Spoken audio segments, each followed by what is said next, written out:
Hello friends, welcome back to our channel. MPPSC prelims 2026 को target करते हुए हम कर रहे हैं एमपीपीएससी की टेस्ट सीरीज़। और आज की जो है हमारी टेस्ट सीरीज़ है, यह है 17 नंबर की टेस्ट सीरीज़ है। इसके पहले तक हमने जो है 16 टेस्ट सीरीज़ कंप्लीट की हुई है।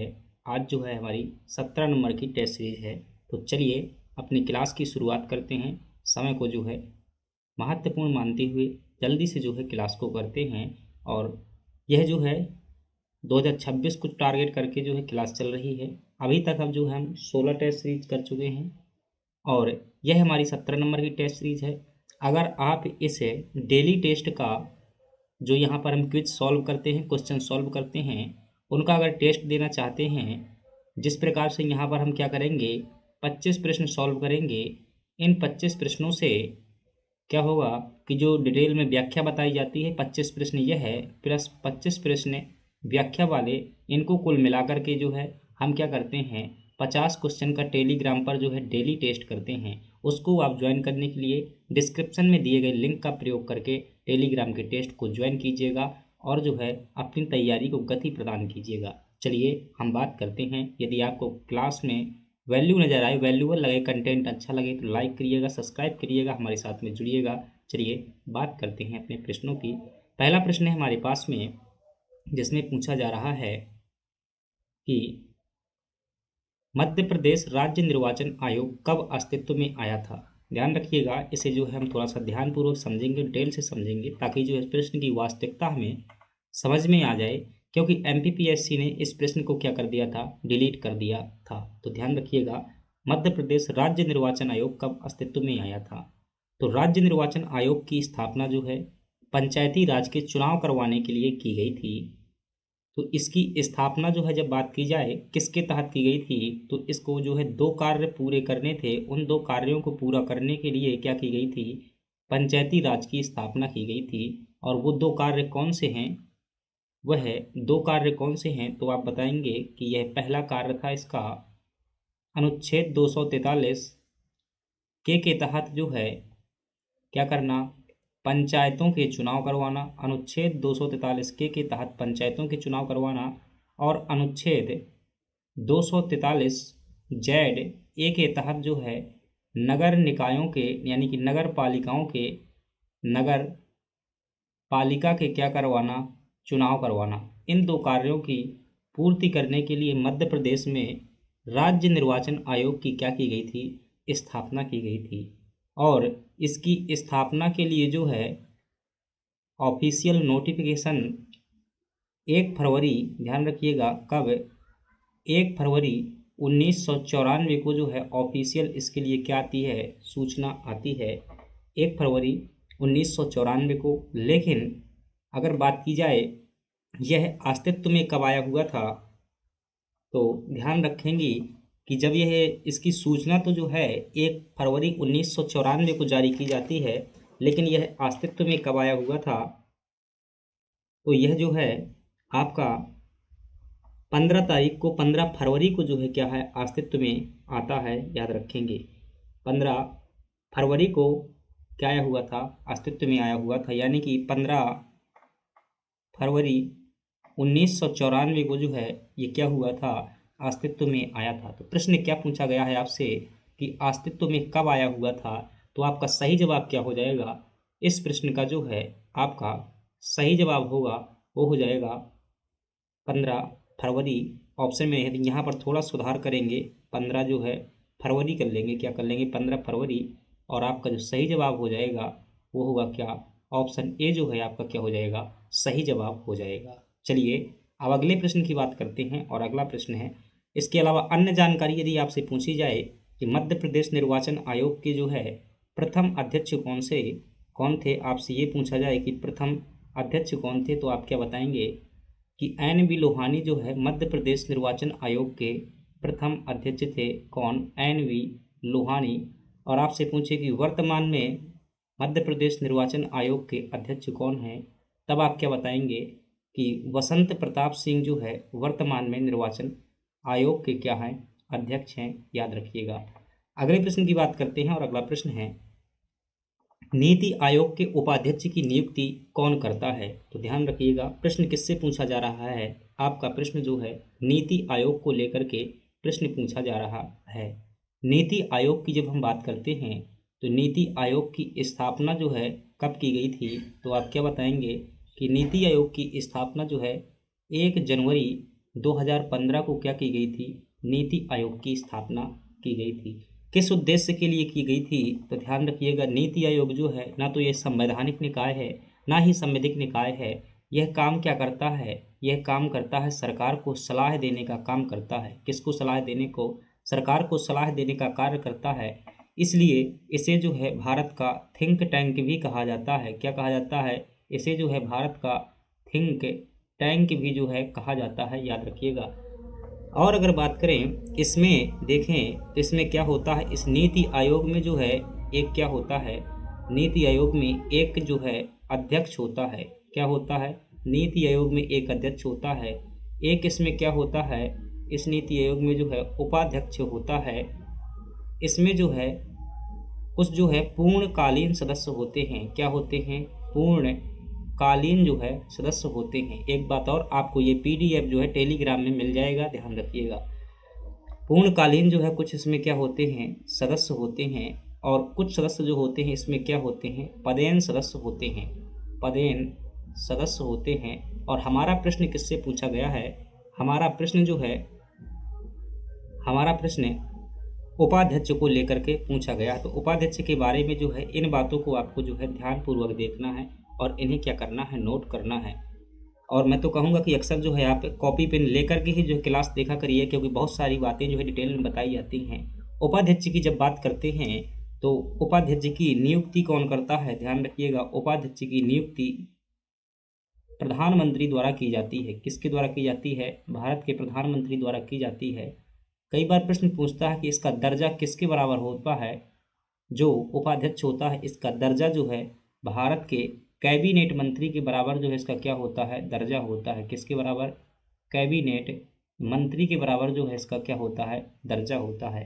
आपसे पूछे कि प्रथम जो है उपाध्यक्ष कौन थे, तो आप क्या बताएंगे कि अरविंद जो है, अरविंद पनगड़िया क्या थे, प्रथम अध्यक्ष थे। अरविंद पनगड़िया जो है इसके क्या थे, प्रथम अध्यक्ष थे।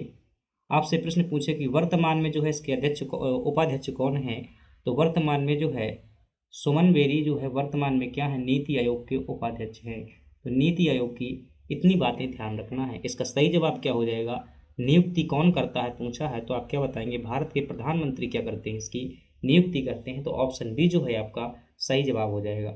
चलिए अब अगले प्रश्न की बात करते हैं। और अगला प्रश्न है, सतर्कता के क्षेत्र में केंद्रीय एजेंसियों को सलाह एवं मार्गदर्शन देने हेतु केंद्रीय सतर्कता आयोग, प्रश्न किससे है, केंद्रीय सतर्कता आयोग को लेकर के प्रश्न पूछा गया है। इसकी स्थापना किसकी अध्यक्षता वाली समिति की सिफारिश पर की गई थी? तो बातों को जो है ध्यानपूर्वक देखेंगे।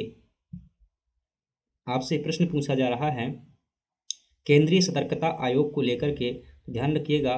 वर्ष 1962 में, कब? वर्ष 1962 में भ्रष्टाचार को जो है रोकने के लिए, क्या भारत में जो है बहुत ज़्यादा बढ़ रहा था क्या भ्रष्टाचार, तो भ्रष्टाचार को जो है नियंत्रित करने के लिए, भ्रष्टाचार को नियंत्रित करने के लिए क्या की गई थी, एक जो है समिति बनाई गई थी। क्या बनाई गई थी? एक समिति बनाई गई थी। और इस समिति का नाम क्या था? इस समिति का नाम था, इस समिति का जो नाम था वो क्या था, संथानम समिति जो है इसका नाम था। संथानम समिति जो है इसका नाम था। इस समिति ने क्या कहा? इस समिति ने कहा कि अगर भारत ने भ्रष्टाचार को रोकना है तो आपको क्या करना होगा, सतर्कता आयोग की स्थापना करनी होगी। किसकी स्थापना? सतर्कता, सतर्कता जो है आपको सतर्कता आयोग की क्या करनी होगी, स्थापना करनी होगी। इसीलिए भारत सरकार ने क्या किया कि फरवरी 1964 में क्या कर दी, सतर्कता आयोग की जो है स्थापना कर दी थी फरवरी 1964 में। तो किसकी सिफारिश पर जो है इस आयोग की स्थापना की गई थी, तो आप क्या बताएंगे कि संथानम समिति की सिफारिश पर जो है सतर्कता आयोग की स्थापना की गई थी। यह जो सतर्कता आयोग होता है, ध्यान रखिएगा, इसमें कुल 3 सदस्य होते हैं। इसमें क्या होता है, एक अध्यक्ष होता है और 2 क्या होते हैं, इसमें सदस्य होते हैं। तो ये संरचना इसकी कैसी होती है, 1+2 की संरचना होती है। और आपसे पूछे कि ये जो सदस्य होते हैं इनका कार्यकाल कितना होता है, इनका कार्यकाल कितना होता है, तो आप क्या बताएंगे। अच्छा प्रश्न है, ध्यान रखिएगा। 4 वर्ष या 65 वर्ष इनका क्या होता है, कार्यकाल होता है। 4 वर्ष या 65 वर्ष। अधिकांश के कार्यकाल 5 वर्ष या 3 वर्ष देखने को मिलते हैं, लेकिन सतर्कता आयोग के अध्यक्ष और सदस्यों का कार्यकाल 4 वर्ष या 65 वर्ष देखने को मिलता है। इतनी बातें ध्यान रखेंगे। आपसे प्रश्न पूछे कि वर्तमान में जो है सतर्कता आयुक्त कौन है, तो आप क्या बताएंगे। आपसे अगर प्रश्न पूछता है कि वर्तमान में सतर्कता आयुक्त कौन है, तो प्रवीण कुमार जो है वर्तमान में क्या है, मुख्य सतर्कता आयुक्त हैं भारत के। क्या हैं, कौन है, प्रवीण कुमार जो है वर्तमान में इसके क्या हैं, अध्यक्ष हैं। प्रवीण कुमार जो है क्या है, इसके जो है अध्यक्ष हैं सतर्कता आयोग के। चलिए अगले प्रश्न की बात करते हैं। और अगला प्रश्न है कि जनगणना 2011 के अनुसार मध्य प्रदेश में अनुसूचित जनजाति की जनसंख्या का, जो मध्य प्रदेश में अनुसूचित जनजाति की जनसंख्या यानी कि एसटी की जनसंख्या को लेकर के प्रश्न पूछा गया है। मध्य प्रदेश में एसटी की जनसंख्या को लेकर के प्रश्न पूछा गया है। तो मध्य प्रदेश में ध्यान रखिएगा, जो एसटी की जनसंख्या है मध्य प्रदेश की कुल जनसंख्या का लगभग जो कितनी है, 21% जनसंख्या देखने को मिलती है। कितनी, 21% जनसंख्या देखने को मिलती है, जो लगभग 1.53 करोड़ जो है हो जाती है। कितनी, 1.53 करोड़ के लगभग जो है मध्य प्रदेश में अनुसूचित जनजाति की जनसंख्या रहती है। अनुसूचित जनजाति की जनसंख्या रहती है। और आपसे पूछे कि यह जनसंख्या जो है, ध्यान रखिएगा, भारत में सबसे ज़्यादा जनसंख्या है। तो आपसे पूछे कि भारत में सर्वाधिक एसटी जो है मध्य प्रदेश के किस राज्य में रहती है, सर्वाधिक एसटी, तो वो कहाँ पर रहती है, मध्य प्रदेश में जो है सर्वाधिक एसटी रहती है। दूसरी बात ध्यान रखिएगा, आपसे पूछे कि मध्य प्रदेश में सबसे ज़्यादा जनसंख्या कहाँ पर है, तो सर्वाधिक जो है एसटी जनसंख्या, ध्यान रखिएगा, सर्वाधिक एसटी जनसंख्या मध्य प्रदेश में कहाँ पर है, तो आप क्या बताएंगे कि एसटी जनसंख्या एमपी में जो है सबसे ज़्यादा कहाँ पर है, तो ये धार जिले में, ध्यान रखिएगा, सबसे ज़्यादा है। वहीं अगर पूछे कि न्यूनतम जनसंख्या कहाँ पर है, न्यूनतम जनसंख्या मध्य प्रदेश में, तब आप क्या बताएंगे, भिंड जिले में जो है सबसे कम जनसंख्या है। किसकी, एसटी की जो है न्यूनतम जनसंख्या है भिंड जिले में। तो आपका प्रश्न क्या हो जाएगा। इसके अलावा अगर प्रतिशत की दृष्टि से पूछा जाए कि प्रतिशत की दृष्टि से सर्वाधिक प्रतिशत एसटी कहाँ पर है, तो सर्वाधिक जो है एसटी की प्रतिशत जो है वो कहाँ पर है, सबसे ज़्यादा तो आपकी कहाँ पर है, अलीराजपुर में है। कहाँ पर है, अलीराजपुर में है। और पूछे सबसे कम प्रतिशत कहाँ पर है, तो सबसे कम प्रतिशत जो है आपका भिंड में है, याद रखिएगा। तो आप सही जवाब आपका क्या हो जाएगा, एसटी को लेकर के आपका सही जवाब हो जाएगा 21% जनसंख्या जो है मध्य प्रदेश की कुल जनसंख्या का है। आपसे पूछे कि जो अनुसूचित जनजाति है यानी कि एसटी है, इसे विधानसभा में कितनी सीटें आरक्षित की गई हैं, तो मध्य प्रदेश की विधानसभा में ध्यान रखिएगा 47 सीट जो है विधानसभा में आरक्षित हैं। और जो मध्य प्रदेश की कुल 29 लोकसभा सीट हैं, उनमें से 6 सीटें जो है एसटी के लिए लोकसभा में जो है आरक्षित की गई हैं मध्य प्रदेश से। ये प्रश्न भी ध्यान रखिएगा। चलिए अब हम अगले प्रश्न की बात करते हैं। और अगला प्रश्न है हमारे पास में, आपसे पूछा जा रहा है कि भारतीय संविधान के किस अनुच्छेद के अंतर्गत राष्ट्रीय अनुसूचित जाति आयोग का बात की गई है। ध्यान रखिएगा, इसमें जो है तीनों को देखेंगे। एक जो है भारत में एक एसटी आयोग है, एक जो है एससी आयोग है, एक जो है ओबीसी आयोग है। लगभग जो है ये तीनों जो है एक ही प्रकार के हैं। तो आपको जो है इनके बारे में थोड़ा थोड़ा ध्यान रखना है। कैसे ध्यान रखेंगे, देखेंगे, ठीक है।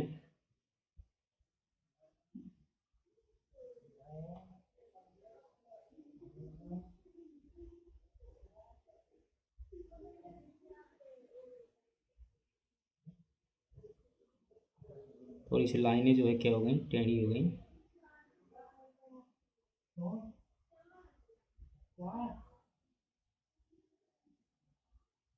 चलिए ठीक है, रहने दीजिए। देखते हैं, आपसे पूछे अगर कि एसटी आयोग की स्थापना कब की गई थी। जब स्थापना को लेकर के प्रश्न पूछा जाए तो एसटी आयोग की स्थापना जो है वर्ष 2000 को क्या की गई थी, एसटी आयोग की स्थापना की गई थी। और 15 फरवरी 2004 को जो है एससी आयोग की स्थापना की गई थी। और 11 अगस्त 2018 को जो है ओबीसी आयोग को संवैधानिक दर्जा दिया गया था। आपसे पूछे कि भारतीय संविधान में एसटी आयोग के लिए प्रावधान कहाँ पर किए गए हैं, तो अनुच्छेद जो 338A है उसमें एसटी आयोग के लिए, और एससी आयोग के लिए अनुच्छेद 338 में, और ओबीसी आयोग के लिए जो है अनुच्छेद 338B में जो है प्रावधान किए गए हैं।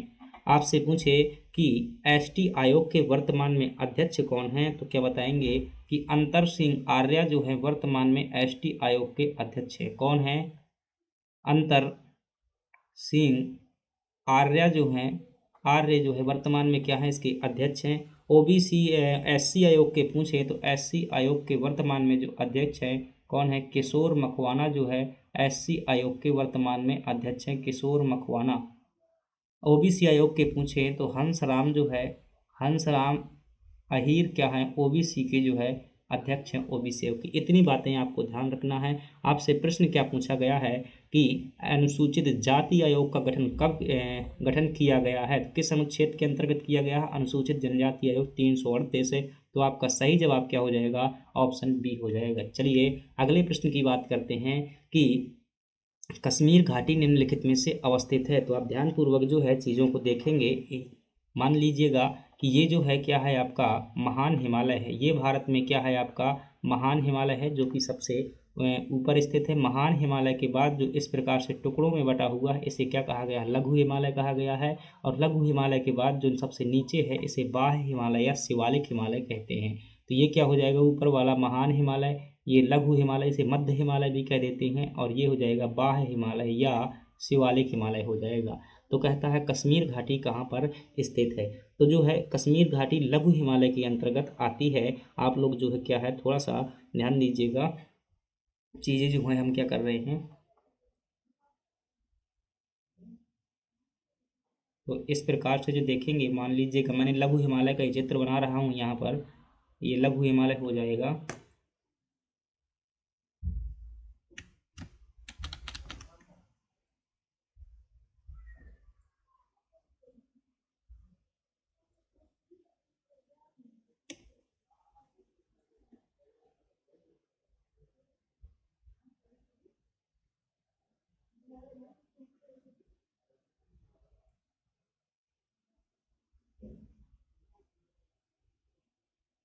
ठीक है, तो इस प्रकार से देखिएगा लघु हिमालय जो है 4 श्रेणियों में क्या है बटा हुआ है। कितनी श्रेणियों में, लघु हिमालय टुकड़ों के रूप में 4 श्रेणियों में बटा हुआ है। और आप ऊपर देखेंगे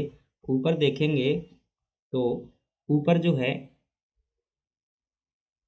महान हिमालय है, क्या है, ऊपर जो है इसके ऊपर क्या है, महान हिमालय है। और इस महान हिमालय से कई सारी नदियां निकलती हैं जो यहाँ पर क्या करती हैं, घाटियों का निर्माण करती हैं। और ऐसे ही नदियां क्या कर रही हैं, कश्मीर घाटी का जो है निर्माण कर रही हैं। देखिएगा कौन कौन सी नदियां हैं। एक नदी जो है आपकी यहाँ पर निकलती है इस प्रकार से, और एक नदी जो है इस प्रकार से यहाँ पर आती है, एक नदी इस प्रकार से आती है, और एक नदी किस प्रकार से, इस प्रकार से आती है। देखिएगा प्रत्येक के जो है नाम हम क्या करते हैं, देखते हैं और एक एक को समझने का प्रयास करते हैं। तो ये वाली जो नदी है इसे क्या कहा जाता है, ये नदी जो है आपकी झेलम नदी है। कौन सी है, ये नदी जो है झेलम नदी है। ये वाली जो नदी है इसे क्या कहा जाता है, इसे जो है व्यास नदी कहते हैं। क्या कहते हैं, ये हो जाएगी आपकी व्यास नदी, ये जो है आपकी व्यास नदी है। यह जो है आपकी यमुना नदी है, यह जो है आपकी यमुना नदी है। और यह जो है आपकी बाघामती नदी है। कौन सी है, बाघामती नदी है। तो ये जो है 4 नदियां हैं, और इनके द्वारा जो है लघु हिमालय में कई घाटियों का निर्माण किया जाता है। तो एक घाटी में यहाँ भी से दर्शा रहा हूँ, यहाँ पर है एक घाटी, यहाँ पर है एक घाटी, यहाँ पर है एक घाटी, यहाँ पर है। अब देखिएगा आपसे पूछे कि ये कौन सी घाटी है, तो ये जो है आपकी कश्मीर घाटी है। इधर पर जो है ये कौन सी है, ये कश्मीर घाटी है, कश्मीर घाटी है।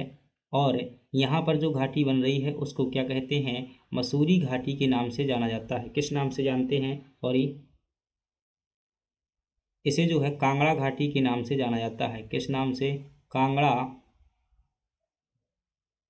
इसे जो है कांगड़ा घाटी के नाम से जानते हैं, कांगड़ा घाटी के नाम से। और इधर जो घाटी बनती है इसे क्या कहते हैं, मसूरी घाटी कहते हैं, मसूरी घाटी कहते हैं। और इधर जो बनती है इसे क्या कहते हैं, काठमांडू घाटी कहते हैं। क्या कहते हैं, काठमांडू घाटी कहते हैं। अब आपसे पूछे कौन सी घाटी जो है कहाँ पर स्थित है, आपसे यह प्रश्न पूछे तो आप क्या बताएंगे, जो कश्मीर घाटी है, यानी कि ये जो वाले जो हिमालय के पहले नाम देखिएगा, ये वाला जो हिमालय है इसे क्या कहते हैं, पीर पंजाल हिमालय कहा जाता है। क्या कहा जाता है इसे?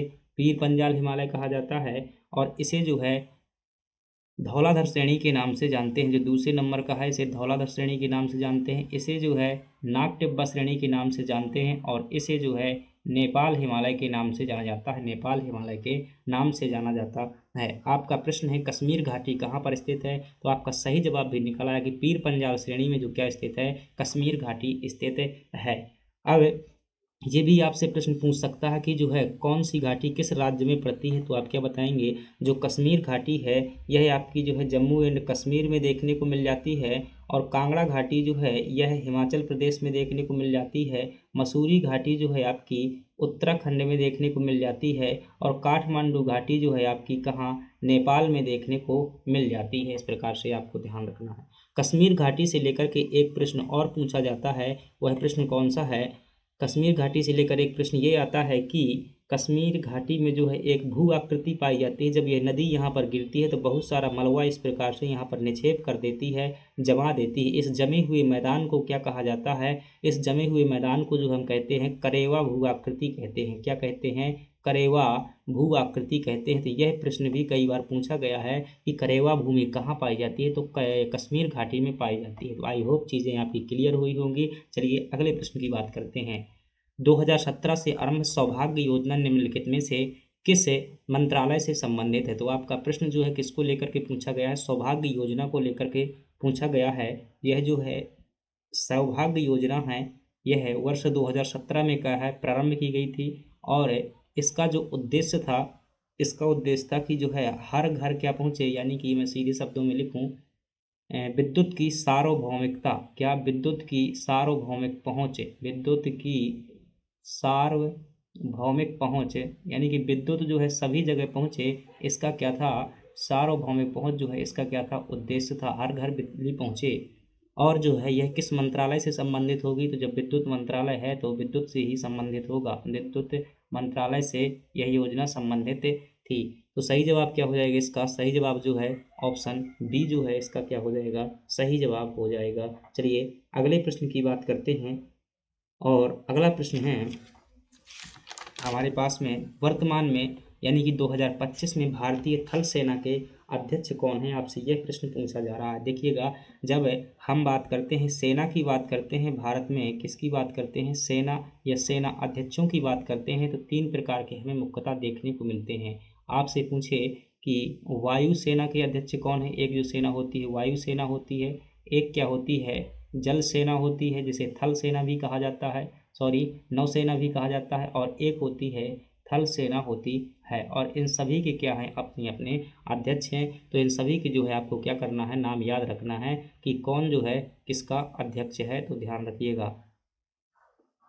आपसे पूछे वायुसेना के अध्यक्ष कौन है, तो आप क्या बताएंगे कि अमरप्रीत सिंह जो है क्या है? अमरप्रीत सिंह वायुसेना के अध्यक्ष है। अमरप्रीत सिंह वायुसेना के अध्यक्ष हैं। आपसे पूछे जल सेना के अध्यक्ष कौन है, तो आप क्या बताएंगे कि करमबीर सिंह जो है, करमबीर सिंह क्या हैं? करमबीर जो है इसके क्या हैं? जल सेना के अध्यक्ष हैं। और थल सेना के जो अध्यक्ष हैं वो ध्यान रखेंगे यहाँ पे उपेंद्र द्विवेदी जो हैं क्या हैं? थल सेना के अध्यक्ष हैं। उपेंद्र द्विवेदी जो हैं क्या हैं? थल सेना के अध्यक्ष हैं। और आपसे पूछे वर्तमान में भारत के CDS कौन है? Chief of defence staff. CDS कौन है? यानी कि मुख्य सुरक्षा विभाग के जो प्रमुख होते हैं CDS उन्हें कहा जाता है। और यह जो वर्तमान में कौन है मुख्य जो है CDS हैं, ये अनिल चौहान जो है वर्तमान में क्या है? CDS के रूप में तैनात है। और पहले CDS कौन थे? जनरल बिपिन रावत थे, जिनका जो है क्या हुआ था? तमिलनाडु में हवाई दुर्घटना में क्या हो गया था? निधन हो गया था। तो इसका सही जवाब आपका क्या हो जाएगा कि सेनाध्यक्ष कौन है वर्तमान में? तो आप क्या बताएंगे? देखिए यहाँ ऑप्शन जो है मिस्टेक है। पहले जो है चूंकि एक्चुअली में क्या था 2021 के लिए पूछा गया था, और उस टाइम पर जो है मनोज पांडे थे, परंतु मैंने यहाँ पर सन चेंज कर दिया है 2025 में। तो इनकी जगह पर आप क्या कर लेंगे? जो है यहाँ पर थल सेना में उपेंद्र द्विवेदी जो है इसका क्या हो जाएगा? सही जवाब हो जाएगा। यहाँ पर ऑप्शन जो होगा आपका उपेंद्र द्विवेदी होगा। तो उपेंद्र द्विवेदी जो है आपका क्या है? सही ऑप्शन है। तो ए ऑप्शन जो है आपका क्या हो जाएगा? सही हो जाएगा। अगले प्रश्न की बात करते हैं। और अगला प्रश्न है हमारे पास में कि भारतीय लोकसभा के प्रथम अध्यक्ष कौन थे, तो आप क्या बताएंगे कि भारतीय जो लोकसभा के प्रथम अध्यक्ष कौन थे। तो थोड़ा सा जो है चीज़ों को क्या करेंगे, पहले समझने का कार्य करते हैं, समझने के बाद में जो है चीज़ें क्या करेंगे, हम समझेंगे। आप जानते हैं कि सरकार होती है, क्या होती है, सरकार होती है। और सरकार जो है, सरकार में मुख्यतः जो कितने सदन होते हैं, तीन जो है इसके मुख्य पक्ष होते हैं। एक क्या होती है, एक जो है तीन जो पक्ष होते हैं, एक होती है इसकी क्या, कार्यपालिका, क्या होती है, एक जो पक्ष होता है इसका वो है कार्यपालिका होती है, एक कार्यपालिका हो गई। और जो दूसरी होती है वो क्या है, न्यायपालिका होती है, एक न्यायपालिका होती है। जो तीसरा होता है वो जो है क्या होती है, विधायिका होती है। क्या होती है, तीसरी जो है विधायिका होती है। तीसरे नंबर में कौन होती है, विधायिका होती है। अब इनके जो है प्रत्येक के क्या होते हैं, अपने अपने क्या होते हैं, कार्य होते हैं, और अपना अपना इनका क्या होता है, डिपार्टमेंट होता है। आप जिसे सरकार कहते हैं, वास्तव में वास्तविक सरकार यही होती है इसमें, क्योंकि प्रधानमंत्री, राष्ट्रपति ये सभी होते हैं। और विधायिका में क्या है, इसका मुख्य कार्य होता है क्या, विधि बनाना। विधि बनाना कौन सा कार्य होता है, विधि बनाना। विधि को ही क्या कहा जाता है, कानून कहा जाता है। विधि को ही क्या कहते हैं, कानून कहते हैं। अब समझिएगा चीज़ों को। ये विधि बनाने में केंद्र में जो है दो सदन होते हैं। विधायिका के अंतर्गत क्या होते हैं, दो सदन होते हैं। एक क्या होता है, लोकसभा होती है, और एक क्या होती है, राज्यसभा होती है। क्या, लोकसभा होती है, एक राज्यसभा होती है।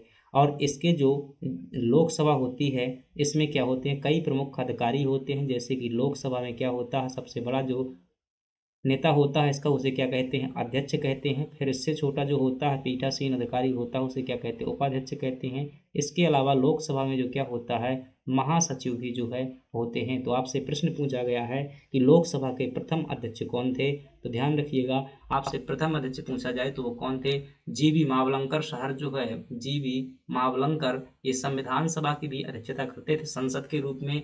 जब संविधान सभा संसद के रूप में कार्य करती थी तो जीवी मावलंकर द्वारा जो क्या की जाती थी, अध्यक्षता की जाती थी। जब संविधान सभा के रूप में कार्य करती थी तब राजेंद्र प्रसाद उसकी अध्यक्षता करते थे। आपसे पूछे कि वर्तमान में लोकसभा के अध्यक्ष कौन है, तो वर्तमान में जब आपसे यह प्रश्न पूछा जाए कि वर्तमान में अध्यक्ष कौन है, तब आपका जवाब होगा ओम बिरला जी क्या हैं, वर्तमान में जो क्या है, लोकसभा के अध्यक्ष हैं। प्रथम अध्यक्ष जीवी मावलंकर, वर्तमान में ओम बिरला हो जाएंगे। आपसे पूछे कि लोकसभा में जो है कुल सीटें कितनी हैं, तो आप क्या बताएंगे, 545 जो है लोकसभा में जो है कुल सीटें हैं वर्तमान में, याद रखिएगा। आपसे पूछे कि मध्य प्रदेश में जो है लोकसभा की कितनी सीटें हैं, मध्य प्रदेश में लोकसभा की जो है कुल 29 सीटें हैं, याद रखिएगा। सर्वाधिक लोकसभा सीटें उत्तर प्रदेश में हैं। अगले प्रश्न की बात करते हैं, पेरिस ओलंपिक 2024 में निम्नलिखित में से किसने रजत पदक जीता हुआ है। देखिएगा, जब हम बात करते हैं किसकी, पेरिस ओलंपिक 2024 की बात करते हैं, तो इसमें जो है कुल कितने पदक आए हुए थे, ये देखिएगा। पेरिस ओलंपिक में देखें तो एक पदक जो है भाला फेंक में आया हुआ था। किस में आया था, भाला फेंक में आया हुआ था एक पदक। और अगर देखेंगे दूसरा पदक देखेंगे तो इसमें जो है एक पदक जो है हॉकी टीम लेकर के आई हुई थी भारत में। क्या लेकर के आई हुई थी, हॉकी टीम जो है एक पदक लेकर के आई हुई थी। और अगर देखेंगे तो शूटिंग में जो है भारत में हमारे यहाँ पर 3 पदक आए हुए थे। किसमें, शूटिंग कैटेगरी में कितने पदक आए थे, 3 पदक आए हुए थे।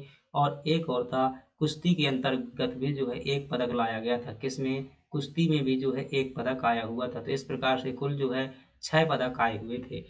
देखते हैं थोड़ा, आपसे पूछे भाला फेंक में जो है नीरज चोपड़ा द्वारा क्या लाया गया था, पदक लाया गया था। नीरज चोपड़ा द्वारा भाला फेंक में लाया गया था, और इन्होंने जो है कौन सा पदक लाया था, ये जो है रजत पदक लेकर के आए हुए थे। कौन सा पदक है, रजत पदक लेकर के आए हुए थे।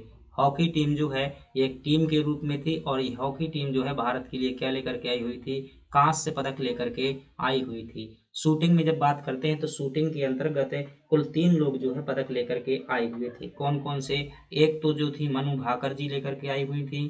कौन, मनु भाकर जो है शूटिंग में कांस्य पदक लेकर के आती हैं।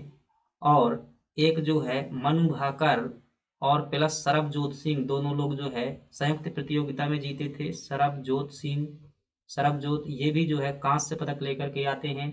और एक हो गया इधर, एक हो गए, 2 हो गए, 3 लोग थे। एक कौन थे, स्वप्निल कुशाले थे। कौन थे, स्वप्निल, स्वप्निल स्वप्निल कुसाले भी जो है शूटिंग के अंतर्गत कांस्य पदक लेकर के आए हुए थे। तो शूटिंग में कुल कितने पदक हो गए? 3 पदक है। और कुश्ती के अंतर्गत जो एक पदक आया हुआ था, अमन सहरावत जो है कुश्ती के अंतर्गत पदक लेकर के आए हुए थे। कौन?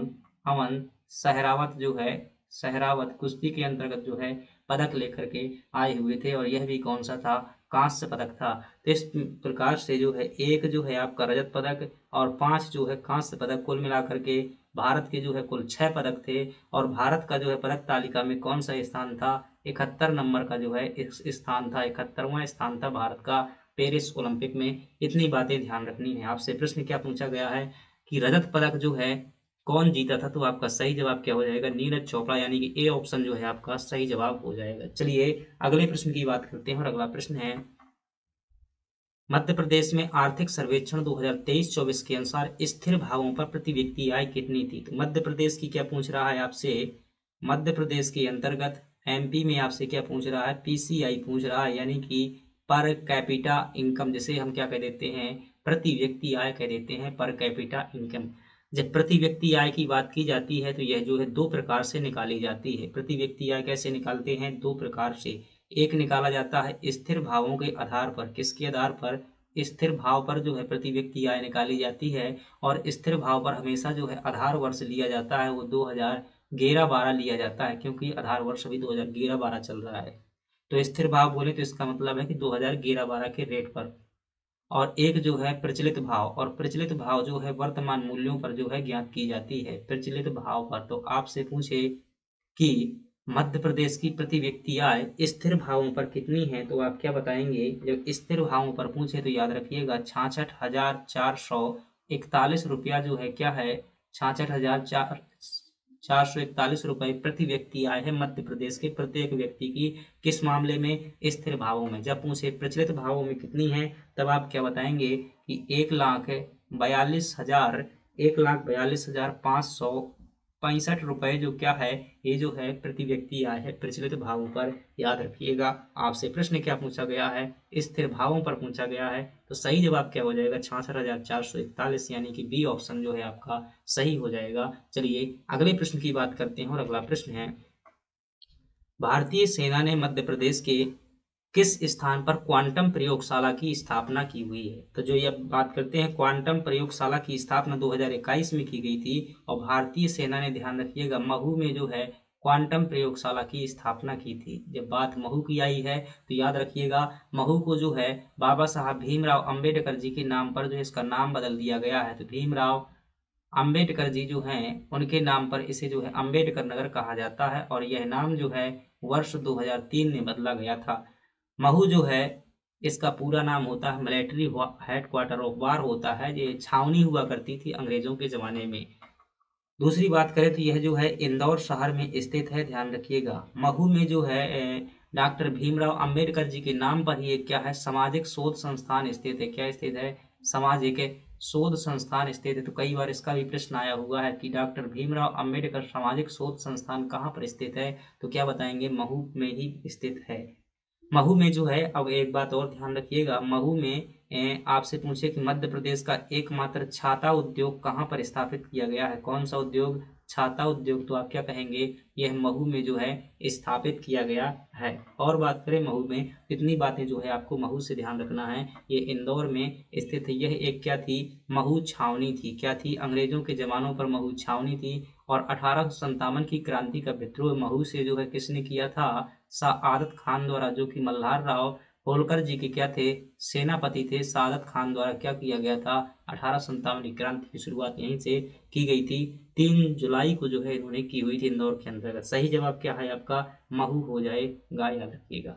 अगले प्रश्न की बात करते हैं, और अगला प्रश्न है, बाह्य हिमालय को निम्नलिखित में से किस अन्य नाम से जाना जाता है? तो हिमालय को लेकर के प्रश्न पूछा गया है। देखिएगा, हम चीजों को क्या करते हैं, इधर जो देख रहे हैं, मैंने सबसे ऊपर क्या बनाया, एक जो है ये हिमालय मैंने बनाया हुआ है, एक यह जो है क्या है, हिमालय है।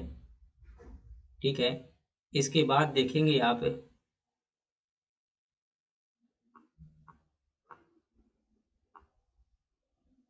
दूसरे नंबर पर एक जो है हिमालय बनाया हुआ है, और दूसरे नंबर का जो हिमालय है आप इस प्रकार से देख पा रहे हैं। एक हिमालय ये होगा, और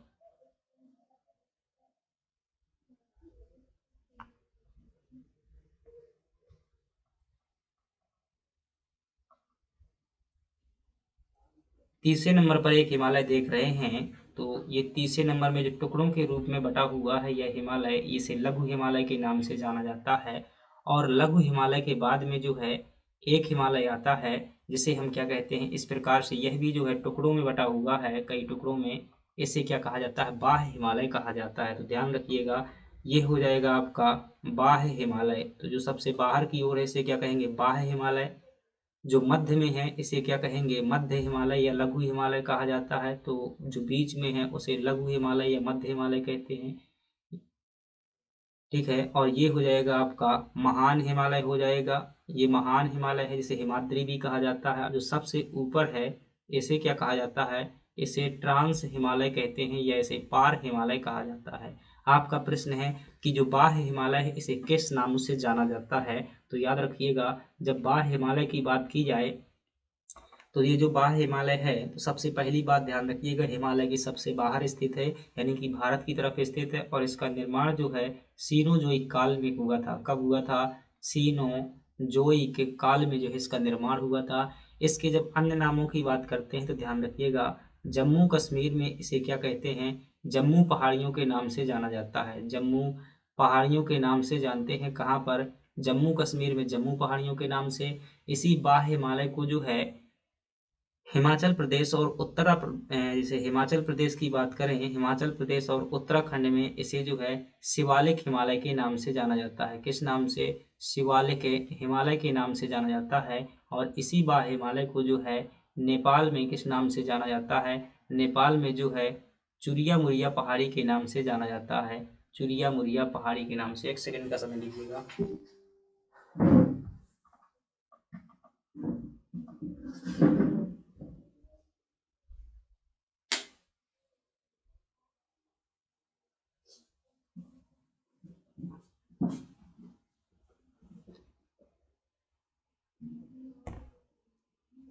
चलिए, तो क्या हो जाएगा, चुरिया मुरिया पहाड़ी के नाम से हो जाएगा। तो आपका सही जवाब क्या है कि इसे जो है जम्मू पहाड़ियां भी कहते हैं, चुरिया मुरिया भी कहते हैं और शिवालिक हिमालय भी कहा जाता है। तो आपका सही जवाब क्या हो जाएगा, ऑप्शन डी जो है सही हो जाएगा। चलिए अगले प्रश्न की बात करते हैं। फीफा विश्व कप 2026 का आयोजन निम्नलिखित में से कहाँ किया गया था। देखिएगा, फीफा विश्व कप 2026 का आयोजन कहाँ किया जाएगा पूछ रहा है आपसे। तो ध्यान रखिएगा, इसका आयोजन जो है अमेरिका, कनाडा और मैक्सिको, इन तीनों जगह पर जो है किया जाएगा। क्या, फीफा विश्व कप का आयोजन। ध्यान रखिएगा, अगर ये जो है 2026 में होने वाला है, कौन से नंबर का होने वाला है, 23वें नंबर का होने वाला है। फीफा क्या होता है, तो ध्यान रखिएगा, फीफा जो है यह एक प्रकार का विश्व कप है। तो जिस प्रकार से क्रिकेट का विश्व कप होता है, उसी प्रकार से जब फुटबॉल का अंतरराष्ट्रीय स्तर पर क्या होता है, फुटबॉल विश्व कप होता है, तो उसे क्या कहा जाता है, फीफा कप के नाम से जाना जाता है। अगले प्रश्न की बात करते हैं। अगला प्रश्न है, हॉकी खेल के लिए वर्ष 2024 के लिए द्रोणाचार्य पुरस्कार किसे दिया गया है। तो देखिएगा, जब प्रश्न द्रोणाचार्य पर आया हुआ है तो द्रोणाचार्य पुरस्कार के बारे में ध्यान रखिएगा कि इसकी स्थापना जो है 1985 में की गई थी। द्रोणाचार्य पुरस्कार की स्थापना कब की गई थी, 1985 में की गई थी। और यह जो है किसके लिए दिया जाता है, तो ये भी याद रखिएगा, यह जो है प्रशिक्षक को दिया जाने वाला एक पुरस्कार है। किसको दिया जाने वाला, प्रशिक्षक को जो है दिया जाने वाला पुरस्कार है। और जब बात करें 2024 में जो है, तो मुख्यतः ये 3 लोगों को मिला हुआ है। कितने लोगों को, मुख्य रूप से 3 लोगों को दिया गया है रेगुलर श्रेणी में। और ये 3 लोग कौन कौन से हैं, तो आपसे पूछे, एक जो है आपके सुभाष राणा जी हैं, सुभाष राणा जी को दिया गया है, सुभाष राणा को दिया गया है। एक दिया गया है दीपाली पांडे को दिया गया है। किसको, दीपाली, दीपाली जो है, क्या हो रहा है,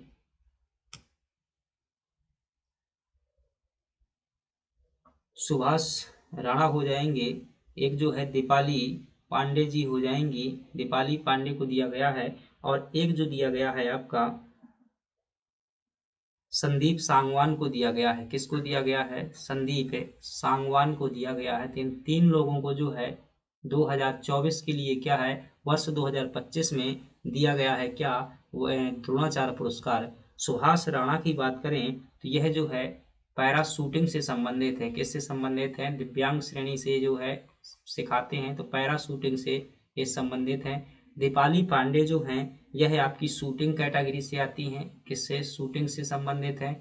और जो संदीप सांगवान है किससे संबंधित है, यह जो है हॉकी से जो है आपके संबंधित है। प्रश्न पूछा गया है कि हॉकी के खेल के लिए किसे दिया गया है, तो आप क्या हो जाएगा, संदीप सांगवान जो है हॉकी के लिए आपका सही हो जाएगा। अगले फिर शिवेंद्र सिंह को भी ध्यान रखिएगा, 2023 के लिए जो है द्रोणाचार्य पुरस्कार दिया गया था, और ये मध्य प्रदेश के जो है कहाँ से आते हैं, ये मध्य प्रदेश के ग्वालियर से आते हैं। हॉकी का गढ़ बनाने में इनकी बहुत बड़ी भूमिका रही है ग्वालियर को। अगले प्रश्न की बात करते हैं,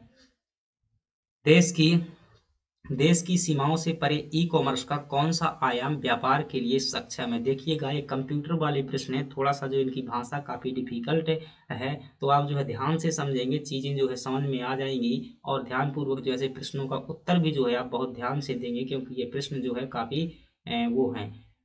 देश की सीमाओं से परे ई कॉमर्स का कौन सा आयाम व्यापार के लिए सक्षम है। देखिए आप व्यापार करते हैं, जब क्या करते हैं, व्यापार करते हैं, तो बहुत बड़ी ये भूमिका होती है कि आप किस स्थान पर व्यापार करते हैं।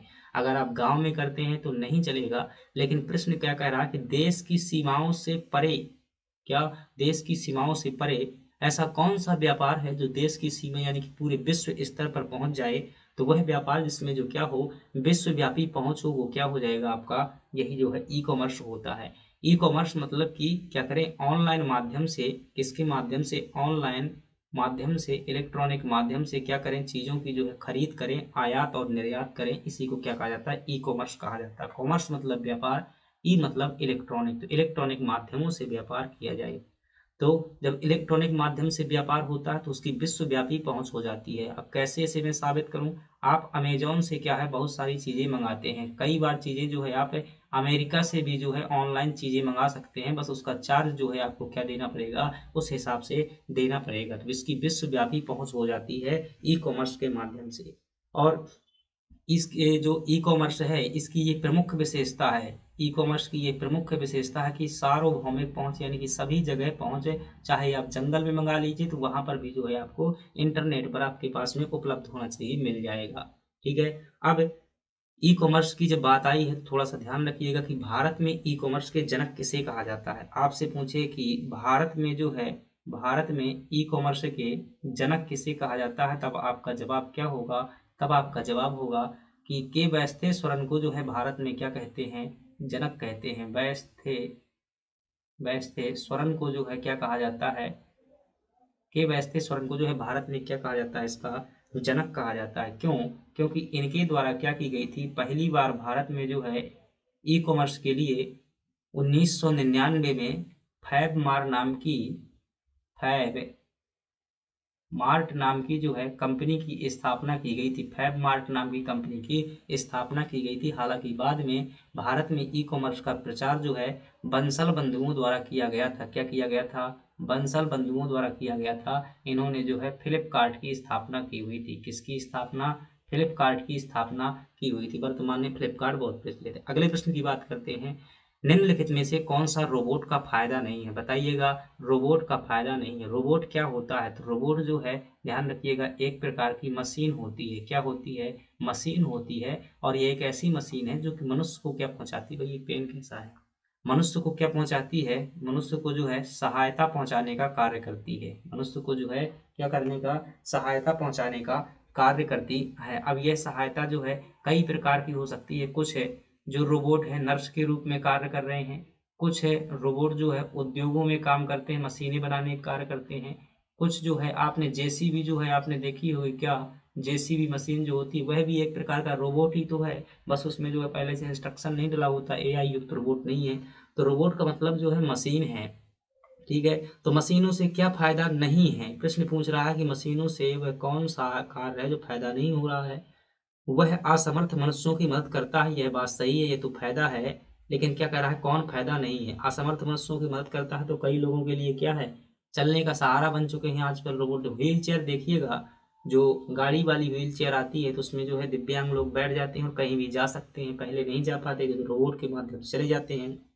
वह नौकरियों को विस्थापित कर सकते हैं। बिल्कुल भाई, मशीनों ने जो क्या किया है, नौकरियों को विस्थापित किया है और ये किसी प्रकार का लाभ नहीं है। और आपसे प्रश्न पूछ रहा है कि कौन फायदा नहीं है, तो यही जो है यानी कि ऑप्शन बी जो है आपका सही जवाब हो जाएगा। वह खतरनाक स्थितियों में प्रयोग किए जा सकते हैं, बिल्कुल सही बात है, तो यह एक फायदा है। अगर आपने भारत का जो है दक्ष रोबोट देखा हुआ है, जो डीआरडीओ ने बनाया हुआ है, तो बॉम्ब डिफ्यूज करने के लिए कार्य में लिया जाता है। वह थकते नहीं हैं और ना ही विश्राम करते, तो मशीनें हैं, मशीनें जो है लगातार काम कर सकती हैं, तो यह भी सही है। आपसे पूछा है कौन सही नहीं है, तो ये नौकरियों को विस्थापित कर सकते हैं, यह कोई लाभ नहीं है, ध्यान रखिए। चलिए, जब आपसे पूछा जाए रोबोट का जनक किसे कहा जाता है, तब आप क्या बताएंगे? कल बताया हुआ था कि रोबोट का जनक किसे कहते हैं, तो जोसेफ एंजिल बर्गर को जो क्या कहा जाता है, रोबोट का जनक कहा जाता है। अगला प्रश्न है, सोशल मीडिया अनुकूलन क्या है? तो देखिए, सोशल मीडिया ये भी भाषा देखिएगा किस प्रकार से जो है एक क्लिष्ट भाषा का प्रयोग किया जा रहा है कि सोशल मीडिया अनुकूलन क्या है, social media adaptation, social network द्वारा आसानी से प्रचार प्रसार करना। तो देखते हैं, पढ़ते हैं, स्पष्ट कंटेंट लिखना, स्पष्ट कंटेंट लिखना, ध्यान रखिएगा, यह जो है कंटेंट राइटर होता है, क्या होता है? कंटेंट राइटर होता है, ये कोई अनुकूलन नहीं है, तो ये ऑप्शन तो नहीं होगा, कंटेंट राइटर का ये काम होता है, ये नहीं हो सकता। छोटा कंटेंट बनाना जिसे आसानी से समझा जा सके, तो ये क्या हो सकता है? ये जो है सटीक कंटेंट कहलाता है, ये कोई सोशल मीडिया अनुकूलन नहीं है, तो ये क्या होता है? सटीक कंटेंट जो है होता है। लोगों की सामाजिक नेटवर्किंग में नियुक्ति के लिए कंटेंट बना, तो भाई कंटेंट बनाने से इसका जो है कोई संबंध नहीं है, तो मुझे लगता है सही आपका जवाब है, सोशल नेटवर्क द्वारा आसानी से प्रचार प्रसार करना ही क्या है, सोशल मीडिया जो है अनुकूलन कहलाता है। अब यहाँ से प्रश्न जो है, अभी तक तो भाई सिंपल सा पूछता रहा है कि फेसबुक के जो है संस्थापक कौन है, फेसबुक कब आया हुआ था, और जो है कू ऐप के बारे में जो है प्रश्न पूछ लेता है। कई बार जो है लिंक्डइन के बारे में एक बार प्रश्न पूछा गया था, लिंक्डइन, लिंक्डइन यह वेबसाइट जो है बिजनेस से संबंधित वेबसाइट है, ये प्रश्न पूछ लेता है। सोशल मीडिया में जो है अब इसके लाभ हानि को लेकर के प्रश्न पूछ रहा है, लाभ हानि को लेकर के जो है प्रश्न पूछ रहा है। अब क्या है, देखो सोशल मीडिया जो है क्या है, बच्चे भी प्रयोग कर रहे हैं। 14 साल का बच्चा है, 12 साल का बच्चा है, उससे कुछ भी नहीं बनता, लेकिन वो क्या कर रहा है, रील्स देख रहा है, उसमें देख रहा है किस प्रकार से जो है डांस किया जा रहा है, किस प्रकार से जो है जो सेक्सुअल कंटेंट है वो कई बार जो है नई उम्र के बच्चों को भी क्या करता है, प्रभावित करता है। तो जो है ये चीज़ें, ये लाभ हानि के रूप में आप जो है मेंस में भी आपसे पूछा जाता है, सोशल मीडिया निबंध का भी टॉपिक है, तो आप जो है इसे डिटेल से पढ़िएगा। ओटीटी प्लेटफॉर्म ये निबंध आ चुका है। अगले प्रश्न की बात करते हैं, साइबर सुरक्षा की क्या विशेषताएं होती हैं? अब आप साइबर सुरक्षा जानते हैं क्या होती है? जो आपका क्या है, इंटरनेट है, क्या है, जो कंप्यूटर होता है, इन प्रश्नों को जो है कंप्यूटर वाले प्रश्न जो है ज़्यादा से ज़्यादा इन्हें क्या कीजिएगा, रटने का प्रयास मत कीजिएगा, आप जो है समझने का प्रयास कीजिए, क्योंकि हर बार इनमें जो है नवीन भाषा आ रही है, जहाँ पर जो है रटने वाला काम होगा वहाँ पर बताया जाएगा। ये जो है समझने वाली बात है। साइबर सुरक्षा की विशेषताएं क्या होती हैं? इंटरनेट आप जानते हैं क्या होता है। अब इंटरनेट आपके मोबाइल में भी है। इंटरनेट में जो है आपका कोई डाटा जो है क्या करना कर सके, डाटा जो है आपका कोई जो है चोरी ना कर सके, आपका जो है मोबाइल कोई जो है हैक ना कर सके, इन सभी से क्या करना, सुरक्षा करना ही क्या कहलाती है, साइबर सुरक्षा कहलाती है। अगर आप लोग क्या कर लेते हैं, इन सब चीज़ों से जो है सुरक्षा कर लेते हैं, तो आपकी क्या हो जाएगी, साइबर सुरक्षा जो है हो जाएगी। अब साइबर सुरक्षा हो गई तो क्या विशेषता है उसकी? अनुपालन, आंतरिक खतरों से प्रतिरक्षा, खतरे की रोकथाम, तो देखिए आंतरिक खतरों से भी प्रतिरक्षा हो जाएगी, खतरों भी रुक जाएंगे जब आपकी सिक्योरिटी हो जाएगी, और अनुपालन भी हो जाएगा। तो ये क्या है आपका सही जो जवाब हो जाएगा, आपका ऑप्शन डी हो जाएगा। अब जो है साइबर सुरक्षा है, आप कर क्या सकते हैं, मतलब कैसे कर सकते हैं, आपके पास में कौन कौन से वो तरीके हैं जिनके माध्यम से आप क्या कर सकते हैं, वो तरीका बताइएगा। वो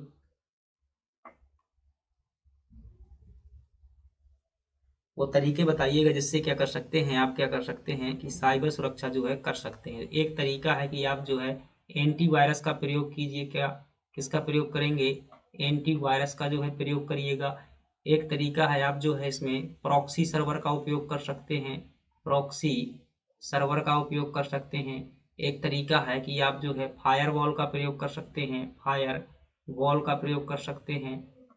ठीक है, तो इन चीज़ों का प्रयोग करके आप जो है अपने डिवाइसों को सुरक्षित रख सकते हैं। चलिए, अगले प्रश्न ये भी पूछ लेता है कौन सा तरीका है जिससे जो है हम क्या कर सकते हैं, साइबर सुरक्षा कर सकते हैं। अगला प्रश्न है, निम्नलिखित में से ई गवर्नेंस का कौन सा वर्णन सटीक बैठता है। तो पहले समझिएगा कि ई गवर्नेंस होती क्या है। जब आपसे पूछे कि ई गवर्नेंस क्या है, ई गवर्नेंस की जब बात करें तो गवर्नेंस का मतलब क्या होता है, शासन, सरकार होता है, शासन प्रणाली होता है। और ई का मतलब क्या होता है, इलेक्ट्रॉनिक होता है। तो ई का मतलब क्या होता है, इलेक्ट्रॉनिक जो है ई का मतलब होता है। अब जब शासन का संचालन, किस शासन का कार्य क्या होता है, शासन का कार्य होता है योजना का निर्माण करना। क्या होता है, योजना का निर्माण करना किसका कार्य है, शासन का कार्य है। प्रशासन करना किसका कार्य है, शासन का कार्य है। टैक्स लेना किसका कार्य है, प्रशासन का कार्य है। और क्या करना, अपराध को क्या करना, कम करना किसका कार्य है, प्रशासन का कार्य है। जनता का क्या करना, जनता का कल्याण करना, ये किसका कार्य है, प्रशासन का कार्य है, जनता की देख रेख करना। अब आप देखते हैं योजना निर्माण के लिए आपने कभी न कभी जो है सरकारी वेबसाइटों का प्रयोग किया होगा, और PIB करके एक वेबसाइट आती है, उसमें सभी योजनाएं क्या कर दी जाती हैं, प्रकाशित कर दी जाती हैं। और हर जिले के, हर राज्य के अपने अपने पोर्टल बने हुए हैं, वहाँ योजनाएं लगाई जाती हैं। चाहे वो कोई महिला बाल विकास की योजना, हर किसी का विभाग बना हुआ है, उसी पोर्टल में जो है योजनाएं प्रकाशित हो जाती हैं। प्रशासन, आप देखेंगे कि अभी पटवारी के लिए जो एक ऐप आया हुआ था ऑनलाइन, अब क्या हो रहा है, चालान कट रहा है, ऑनलाइन चालान होता है। आप जो क्या करते हैं, सीधी सी बात है, आप जो फॉर्म भर रहे हैं गवर्नमेंट का, क्या कर रहे हैं, फॉर्म भर रहे हैं, तो ये भी तो क्या है, किसका हिस्सा है, तो यही तो क्या है, ई गवर्नेंस है। जब सरकार का काम इलेक्ट्रॉनिक माध्यम से किया जाए तो उसी को क्या कहते हैं, ई गवर्नेंस कहते हैं। तो ध्यान रखिएगा, एक तरफ इसमें क्या होगी, सरकार का काम होगा, दूसरी तरफ जो है क्या होगा, इंटरनेट होगा, इंटरनेट होगा। जब ये दो चीजें मिल जाएंगी तो आपका क्या बन जाएगा, ई गवर्नेंस बन जाएगा। देखेंगे, नागरिकों को नियुक्त करना, सक्षम बनाना था, अधिकार देना, भाई अधिकार देना ऐसा कोई गवर्नेंस नहीं होता है। नागरिकों को उचित एवं पक्षपात विहीन निर्णय देना, निर्णय देना न्यायपालिका का काम है, ई गवर्नेंस नहीं है। तकनीकी आधारित शासन व्यवस्था, हाँ ये भाई हो सकता है, तकनीकी का मतलब इंटरनेट भी होता है, तो तकनीकी आधारित शासन व्यवस्था हो सकती है। ई वाणिज्य, ई कॉमर्स में लोगों को विश्वास सुनिश्चित करना, यह भी जो है इसका ये नहीं हो सकता। तो आपका सही जवाब क्या है, जब है तकनीकी यानी कि इंटरनेट, और शासन व्यवस्था यानी कि सरकार, उसी को कहेंगे ई गवर्नेंस। आपकी जो है बहुत सारी योजनाएं हैं। अभी उमंग ऐप का आपने जो है नाम सुना होगा, उमंग ऐप है। जब कोविड-19 आपने क्या है, जब कोविड-19 के लिए जो है आपका सर्टिफिकेट ऑनलाइन आया हुआ था, तो ये सब सरकारी, उसका आपकी मार्कशीटें जो है सब डिजिटल रूप से आ रही है, रिजल्ट डिजिटल रूप से आ रहा है। तो ये क्या है आपका ई गवर्नेंस है। किसे कृत्रिम बुद्धिमत्ता का जनक कहा जाता है, देखिए कृत्रिम बुद्धिमत्ता जिसे हम क्या कहते हैं, AI कहा जाता है। तो ये बहुत ज़्यादा ट्रेंडिंग में है, हम कभी ना कभी इसका निबंध जरूर पढ़ेंगे। AI जिसे क्या कहते हैं, कृत्रिम बुद्धिमत्ता कहते हैं। इंग्लिश के अंतर्गत जो है इसे आर्टिफिशियल इंटेलिजेंसी कहा जाता है। आर्टिफिशियल इंटेलिजेंसी जो है इसी को कह देते हैं, इंटेलिजेंसी कहा जाता है, आर्टिफिशियल इंटेलिजेंसी कृत्रिम बुद्धिमत्ता कहा जाता है। अब ये क्या होती है, ध्यान रखिएगा। बुद्धि तो आप जानते हैं, बुद्धि किसे कहते हैं, बुद्धि किसे कहते हैं, बुद्धि बताएंगे कोई, किसे कहते हैं। तो बुद्धि क्या है, वह मानसिक अवस्था है जिसमें जो है निर्णय की क्या होती है, क्षमता होती है। निर्णय की क्षमता होती है, सही गलत का अंतर कर पाने की क्या होती है, क्षमता होती है। कैलकुलेशन करने की क्षमता होती है, उचित अनुचित का निर्णय करने की क्षमता होती है, वो क्या है, बुद्धि है। क्या करना चाहिए क्या नहीं करना चाहिए, यानी उचित अनुचित। और जब यह बुद्धि क्या हो जाए, कृत्रिम रूप से बनाई जाने लगे, कृत्रिम रूप से बनाई जाने लगे, यानी कि जब बुद्धि मशीनों में मिलने लगे, तो उसी को क्या कहा जाता है, कृत्रिम बुद्धिमत्ता कहा जाता है। तो यानी कि जब मानव की तरह मशीनें सोचने समझने का कार्य करने लगे, तो उसे क्या कहते हैं, कृत्रिम बुद्धिमत्ता कहते हैं। और इसका जनक जो कहते हैं, जॉन मैकार्थी को कहा जाता है, ध्यान रखिएगा। जॉन मैकार्थी को जो है जनक कहते हैं। और जो एलएम ट्यूरिंग है, इन्होंने जो है क्या किया था, AI से संबंधित एक टेस्ट होता है जिसे क्या कहते हैं, ट्यूरिंग टेस्ट कहा जाता है। तो आपसे पूछे ट्यूरिंग टेस्ट का विकास किसने किया हुआ था, तो एलएम ट्यूरिंग ने किया हुआ था। और आपसे प्रश्न पूछा जा चुका है MPPSC में कि ट्यूरिंग टेस्ट में कितने लोग होते हैं। तो ध्यान रखिएगा, इसमें जो है 3 लोगों की जो है आवश्यकता होती है। कितने लोग, 3 लोगों की आवश्यकता होती है। चलिए अगले प्रश्न की बात करते हैं, इसका जनक जॉन मैकार्थी हो जाएगा। निम्नलिखित में से कौन सा एक आभासी सहायक का उदाहरण है। आभासी सहायक का मतलब क्या होता है, जो विभिन्न प्रकार के असिस्टेंट्स हैं, वो हर कंपनी के हैं। अपने एलेक्सा की बात करें कि एलेक्सा जो है किसका है, यह अमेजॉन का जो है, क्या पूछ रहा है, कौन नहीं है, तो अलेक्सा जो है अमेजॉन द्वारा बनाया गया एक क्या है, असिस्टेंस है। कोर्टाना की बात करें तो यह जो है माइक्रोसॉफ्ट के द्वारा क्या है बनाया गया एक असिस्टेंस है। सिरी जो है अगर बात करें सिरी किसके द्वारा बनाया गया है, तब आप बताएंगे कि एप्पल कंपनी के द्वारा जो है कौन सा असिस्टेंस बनाया गया है, सिरी बनाया गया है।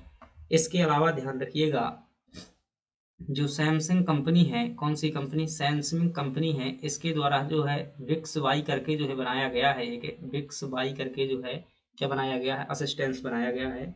इसके अलावा और ध्यान रखेंगे इतने जो है जरूरी है, लेकिन कॉर्टासा जो है किसी के द्वारा नहीं बनाया गया है, तो आपका सही जवाब क्या हो जाएगा, ऑप्शन डी हो जाएगा। अगला प्रश्न है कि निम्नलिखित में से डायोड में से कौन सा अत्यंत उच्च गति स्विचिंग इलेक्ट्रॉनिक परिपथ में प्रयोग किया जाता है। देखिएगा सबसे पहली बात जो है आपको ये पता होना चाहिए कि भाई डायोड क्या होता है। सबसे पहली बात जो है आपको ये पता हो कि डायोड जो है क्या होता है, तब आप ध्यान रखेंगे कि डायोड क्या है, एक जो है विद्युत परिपथ में प्रयुक्त किया जाने वाली युक्ति है। किसमें, विद्युत परिपथ में जो है उपयोग की जाने वाली एक क्या है, युक्ति है। और यह वह युक्ति है जो धारा को क्या करती है, दिशा प्रदान करने का कार्य करती है। धारा को दिशा प्रदान करने का क्या करती है, कार्य करती है। उदाहरण के लिए आपने जो है एक परिपथ बनाया, ए से लगा करके बी तक जो है आप धारा भेजना चाहते हैं। इस प्रकार से आपका तार लगा हुआ है, आप चाहते हैं कि धारा इस दिशा में जाए, तो यहाँ पर एक डायोड लगा देंगे तो धारा क्या है, धारा से संबंधित क्या होता है, डायोड का कार्य होता है। ठीक है, तो अलग अलग प्रकार के डायोड होते हैं। तो कई डायोड क्या करते हैं, धारा को स्थिर करने का कार्य करते हैं। कई डायोड जो है धारा को दिशा प्रदान करने का कार्य करते हैं। कई डायोड जो है धारा को संग्रहण करने का कार्य करते हैं। इसमें पूछा गया है कि वह कौन सा डायोड है जो अत्यंत उच्च गति स्विचिंग, मतलब जिसमें बहुत तेज से धारा क्या हो रही है, प्रवाहित हो रही है, उच्च गति स्विचिंग में जो है इलेक्ट्रॉनिक परिपथ में प्रयोग किया जाता है। तो वह जो है आपका डायोड है टनल डायोड जो है आपका, इसमें जो ध्यान रखेंगे वह कौन सा डायोड है जो कि उच्च गति के उसमें क्या किया जाता है, प्रयोग किया जाता है, तब आप बताएंगे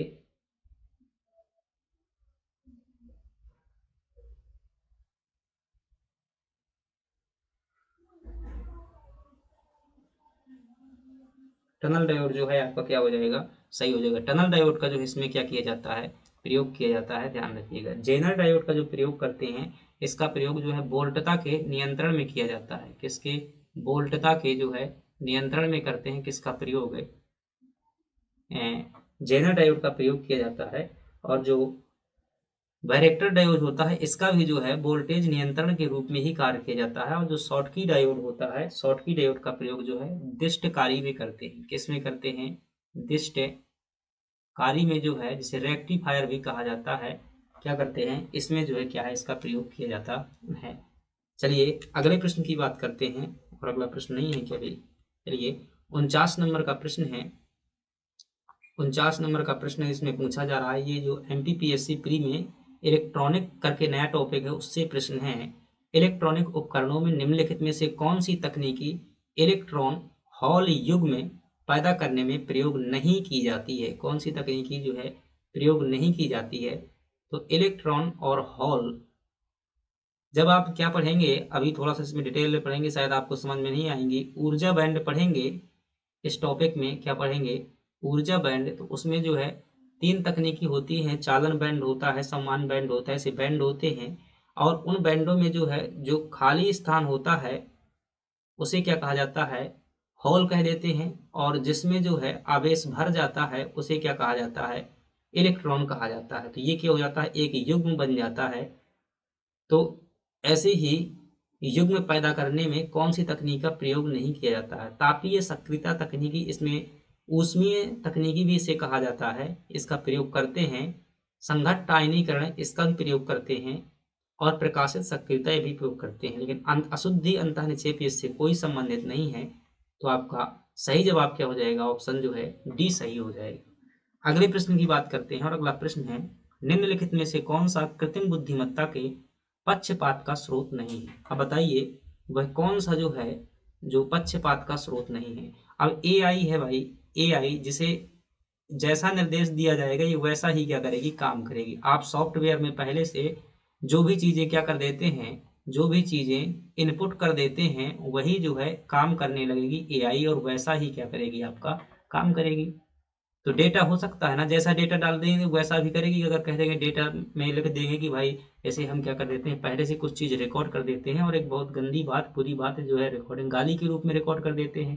तो रिकॉर्डिंग एक प्रकार का डेटा है, तो डेटा जो है पक्षपात कर सकता है। इसी प्रकार से एल्गोरिदम भी कर सकता है। और लेकिन जो है लोगों के बारे में भी पक्षपात कर सकता है, ध्यान रखिएगा। क्योंकि किसी के बारे में नाम विशेष कोड करके अगर कर दिया जाए तब भी पक्षपात हो सकता है, लेकिन क्षमता के इससे जो है कोई संबंध नहीं है। क्षमता आपका क्या हो जाएगा, सही जवाब हो जाएगा।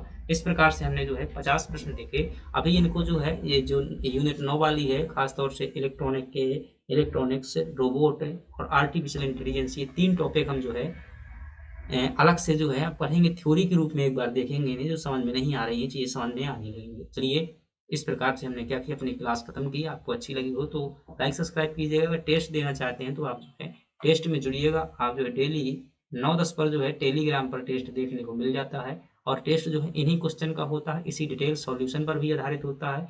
25 क्वेश्चन आपके यही क्वेश्चन होते हैं, प्लस 25 जो है इस व्याख्या पर आपके आधारित होते हैं। डेली टेस्ट सीरीज होती है, और डेली जो है हम क्या करते हैं, टेस्ट भी करते हैं। जुड़िएगा। चलिए, धन्यवाद।